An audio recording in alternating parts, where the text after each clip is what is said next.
Hello, I'm excited to share 3 easy, delicious, comforting recipes with you. To get started, sheet pan Philly cheesesteaks. This recipe comes together so quickly. It's minimal prep, not a ton of ingredients, but a lot of flavor. So I preheated the oven to 400, and I'm going to go ahead and slice up a pepper. I used green pepper. I just used what I had, but I'm gonna do that, and I did 2 green peppers. I also cut up 2 onions. I'm gonna lay it all out on the sheet pan, and I'm going to put some olive oil on it, garlic, pepper, and salt. And then I'm gonna bake these in the oven for 30 minutes, and I'll flip it after 15 minutes. I don't make a ton of sheet pan meals because I think they can be hard to cook everything. The meat might get overcooked, the veggies might get undercooked, something like that. And also, sometimes the flavors don't work super well together, but honestly, this one was so, so good. So here you can see I'm just flipping it after 15 minutes, and I just put it back in the oven. While the peppers and onion finish cooking, I'm going to go ahead and prep the mushrooms.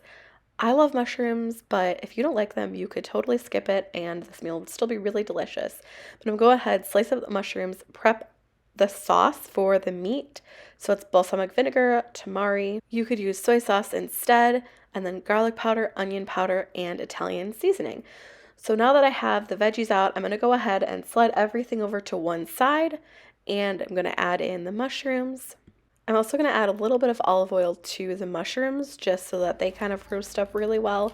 I think this is the first time I've ever roasted mushrooms, but they turned out really great.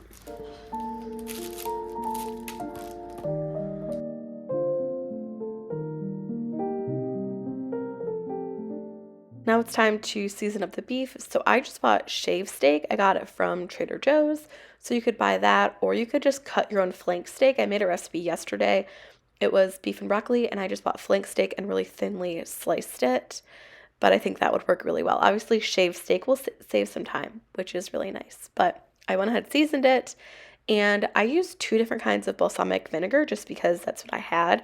The one was a really thick balsamic vinegar, and the other is a pomegranate balsamic vinegar.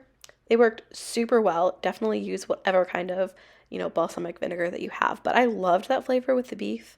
I'm definitely going to be doing that again. At this point, the sheet pan went back in the oven. I cranked the oven up to 425 and cooked it for 20 minutes. And then I added some cheese on it once it came out. I did a sliced provolone, but the recipe calls for Swiss cheese, so just use whatever kind of cheese you have that sounds good to you. Then I went ahead and baked it just until the cheese melted. So I did about 5 minutes, but you could broil it as well if you'd like. I loved this recipe. It was easy. It had veggies, one pan. It was full of flavor. That balsamic vinegar was really, really great with the beef. I would recommend using different buns if you have them. I bought these because I wanted to do something else with them as well. They're good for lunches, but they were a little bit small. I mean, it tasted great. They were just a little bit small. This just melted in your mouth, had great, great flavor. And I'm definitely going to be making this one again.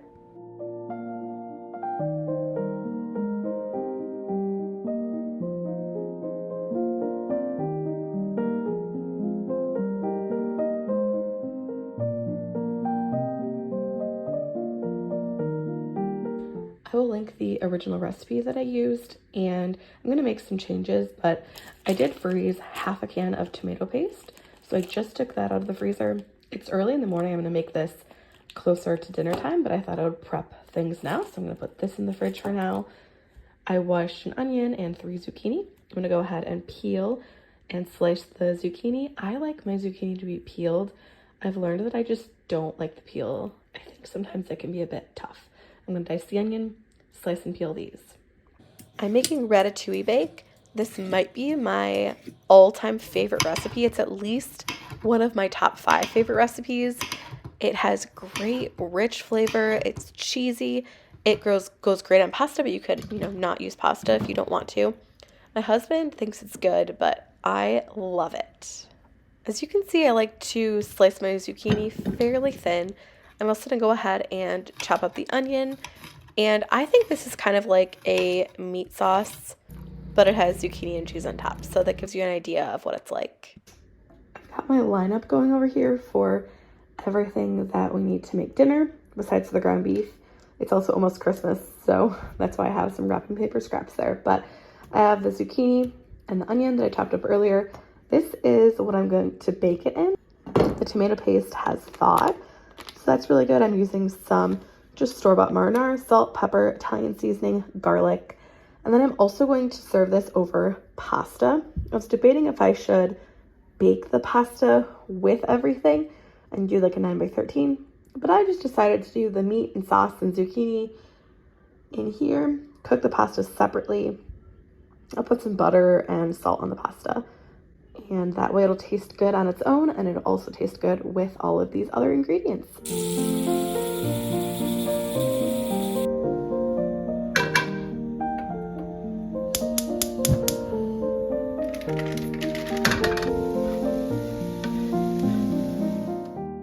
I like to kind of cut up my meat a little bit before I add any of the veggies that need to cook with it. So I did that, added in the onion, and cooked that for a few minutes. I just wanted the ground beef to be fully cooked. And then I seasoned it with garlic powder, salt, pepper, and Italian seasoning. You could do like red pepper flakes also if you'd like. I just didn't. I added in the tomato paste, cooked that for about 5 minutes. I just wanted the tomato paste to kind of caramelize.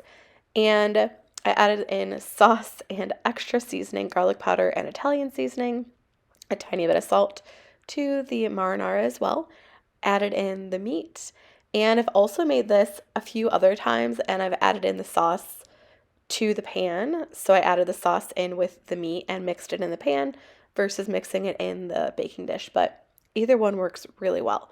So I went ahead, mixed it all up, and then I layered my zucchini on top. I wanted a little bit of layering in the zucchini, but mostly just one slice of zucchini, slightly layered. I wanted it to look kind of pretty, but put it on however you'd like. And I thought it worked really well. If you want more zucchini in each bite, you could overlap the zucchini more or cut the slices thicker. But here's how it looks. I baked it in the oven for 20 minutes, took it out, and then added the cheese. The recipe just says bake it for 40 minutes, take it out, then add the cheese, bake it for another 10. So I did 20 minutes without the cheese, 20 minutes with the cheese. And I used this Italian cheese, which is provolone and mozzarella, and also parmesan.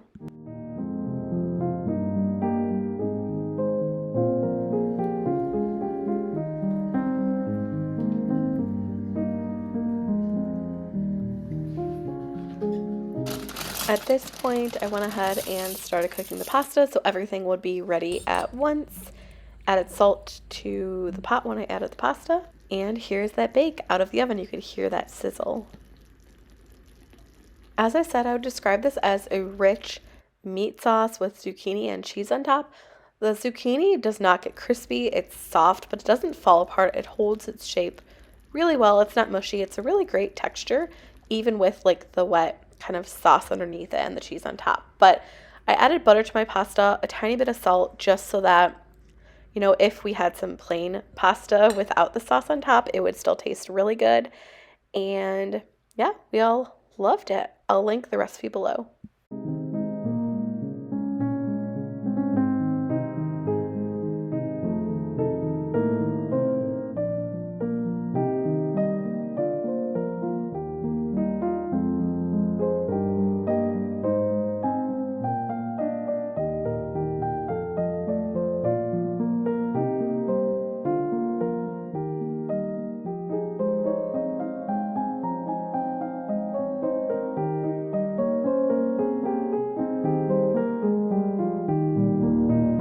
I'm gonna start on dinner over here. It's actually only 9:40 in the morning, but I like to kind of prep earlier if I have the time.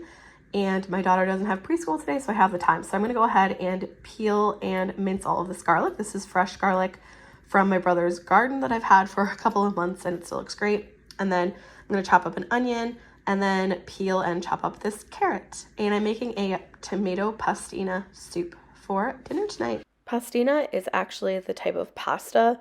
I had ditalini. I would say you could use any small type of pasta. And so I went ahead and I washed the veggies and prepped them.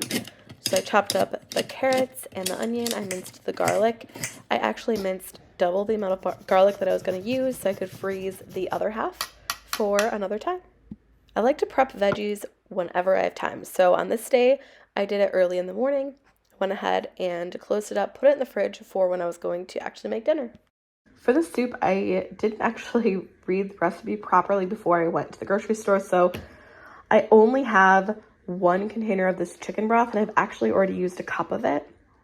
And I thought I just called for 4 cups, so I was like, oh, I'll substitute 1 cup of water. But it's actually 2 quarts. I have 1 quart, so I'm actually going to use that, which is like 3/4 full.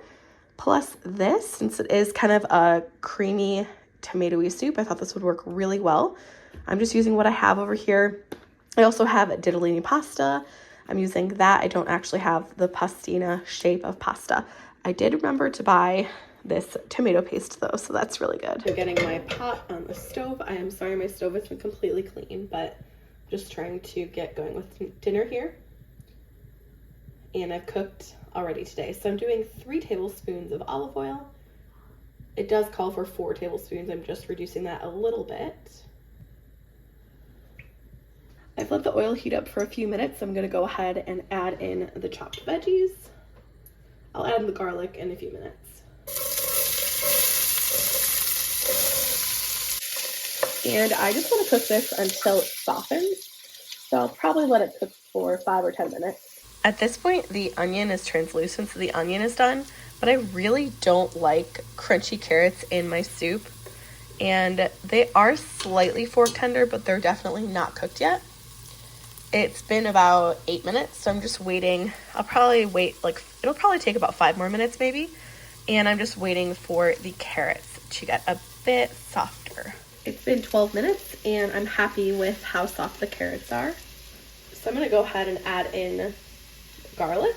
So this is half the garlic that I just minced up. I'm gonna cook this just for a minute. Now I'm gonna add in an entire can of tomato paste. It's 6 ounces. And I'm gonna cook the tomato paste until it caramelizes, so it'll add a lot more flavor. I have been stirring this consistently for 5 minutes. I don't know if you can tell, but it is a beautiful deep red color. And there is some stuff stuck to the bottom. I'm not worried about that because we're gonna add in some liquid here in a minute. So I'll just make sure and kind of scrape that off as, you know, the liquid is heating up in here. I'm gonna add in the broth. And if you're just using chicken broth, you know, add in 2 quarts of that. I'm gonna add in this creamy tomato soup because again, I don't have enough chicken broth. I'm also gonna add in about half of a container of water. About 2 cups of water is what I'm going for. We like a really thick soup. So if you don't like a really thick soup, you could cook the pasta separately. You could just add less pasta. I'm gonna add the entire pound of pasta to this just because we like to have a really pasta-filled and thick soup. I have these thyme sprigs. I'm gonna go ahead and add those. If you have kitchen string, you know, you could use that. I don't have that, so I did go ahead and give those a quick rinse. I'm adding that in. I have some roasted garlic powder I'm gonna add in. You could add just regular garlic powder or leave it out since we already added fresh garlic. And I also have fresh basil leaves I'm gonna add at the end. While the soup is cooking, I'm gonna go ahead and freeze the rest of this garlic that I minced up. Kind of put it in like a disc sort of shape. It's not perfect. I'm just gonna wrap it up. And I'm gonna put this in a freezer bag and store it in the freezer until I need it. I decided to go ahead and put the lid on so that way it would come to a boil quicker once it started boiling. I did also stir it kind of periodically before it was boiling, just so that the soup didn't stick to the bottom since I was using some tomato soup as well. But went ahead and added the pasta, salt, and pepper and let that pasta cook up.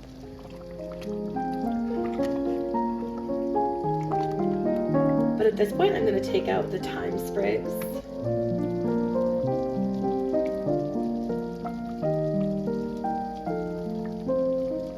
It worked out just fine without having the kitchen string. That was a little bit hot. And it looked like a lot of the thyme actually fell off. Like I can see specks of thyme in here. I don't know if you'll be able to see that. But at this point, I'm going to turn the heat off. I'm going to add in a hefty half cup of grated parmesan. I have some fresh basil here that I'm going to go ahead and just tear up with my hands. I like it in pretty small pieces. And I really like the fresh basil flavor, so I didn't want to put it in here while the soup was actually cooking. That'll add some really nice flavor. And I'm just going to give it a stir. I did follow a recipe, but I made so many changes that I'll just write the recipe that I made below. I really loved all three of these recipes that I made. This soup was similar to something that I make all the time, but this was elevated. It had a ton of flavor. I think that chicken broth really helped, and the caramelized tomato paste I think really adds a lot of flavor too. Thanks for watching. I love sharing recipes with you, and I'll see you again soon. Bye.